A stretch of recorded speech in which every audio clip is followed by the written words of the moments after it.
আসসালামু আলাইকুম। বাংলাদেশের জনগণের আবদার ভারতের কাছে।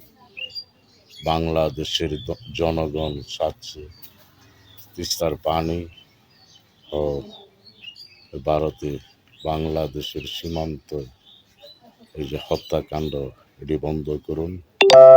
আর বাংলাদেশের যেটা বাংলাদেশের জনগণের চাই সেটার দিকে মন দেন, তাহলে ভারতের সরকারের সাথে বাংলাদেশের সরকারের বন্ধুত্ব হতে পারে।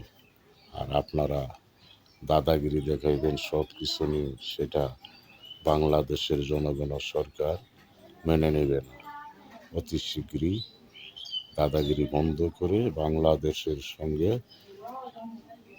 বন্ধুত্ব তৈরি করতে হলে তিস্তার পানি ও সীমান্তে হত্যা বন্ধ আর দাদাগিরি বন্ধ করতে হবে। তাহলে বাংলাদেশের জনগণ তোমাদের সাথে লেনদেনে সকল কিছুই মেনে নেবে। তা না হলে তোমাদের সাথে কোনো লেনদেনও হবে না। বাংলাদেশের জনগণ ও প্রশাসন সরকার তোমাদের সাথে বন্ধুত্ব থাকবে না। তোমরা বাংলাদেশের সাথে বন্ধুত্ব করো, তাহলে উভয় দেশ শান্তি সুষ্ঠুভাবে চলবে।